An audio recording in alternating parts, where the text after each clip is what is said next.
২৬-এর বিধানসভা ভোটের আগে তৃণমূলের শেষ ২১শে জুলাইয়ের সমাবেশ, মেগা কর্মসূচি, প্রধান বক্তা মমতা বন্দ্যোপাধ্যায়। ধর্মতলায় ভিক্টোরিয়া হাউসের সামনে জোর কদমে চলছে সেই সমাবেশের প্রস্তুতি, চলছে মঞ্চ বাঁধার কাজ।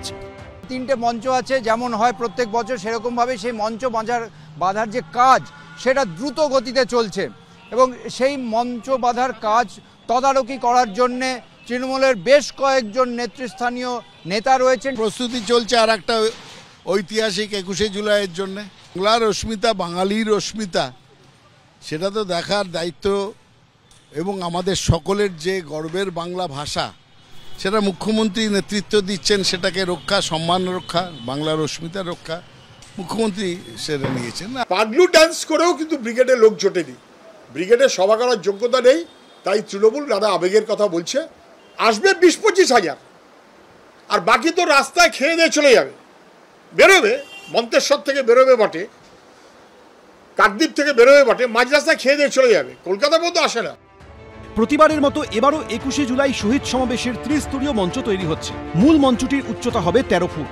এখানেই বসবেন তৃণমূল নেত্রী মমতা বন্দ্যোপাধ্যায়, তৃণমূলের সর্বভারতীয় সাধারণ সম্পাদক অভিষেক বন্দ্যোপাধ্যায় সহ শীর্ষ নেতৃত্ব। পরের স্তরের মঞ্চটির উচ্চতা হবে ১২ ফুট। এখানে বসবেন শহীদ পরিবারের সদস্যরা। মঞ্চের তৃতীয় স্তরটি মাটি থেকে ১১ ফুট উচ্চতায় তৈরি হচ্ছে। এখানে তৃণমূলের নির্বাচিত জনপ্রতিনিধি ও অন্যান্য শীর্ষ নেতারা বসবেন। ত্রিস্তরীয় এই মঞ্চের দৈর্ঘ্য হবে ৮০ ফুট, প্রস্থ ৪২ ফুট।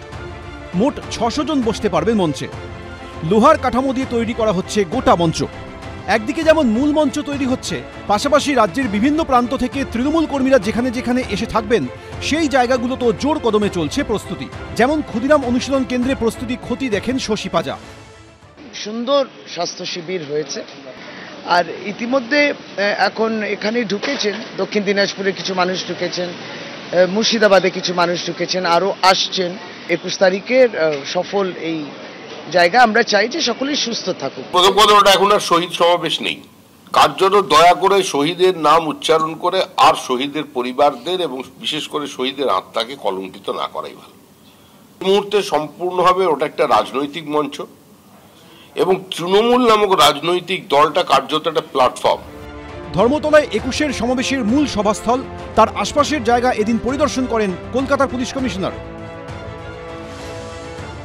হাইকোর্ট ক্যালকাটা একটা অর্ডার পাস করেছেন, তো সেটাও সবাইকে, আমাদের সিনিয়র অফিসার্স অ্যান্ড ফিল্ডে যারা আছে ওদেরকে দিয়ে দেওয়া হয়েছে। আমাদের extra man power including senior officer extra আমরা দিচ্ছি, জেনারেল পাবলিকের কোনো রকম কোনো অসুবিধা না হয় সেইগুলো ব্যবস্থা নেওয়া আছে।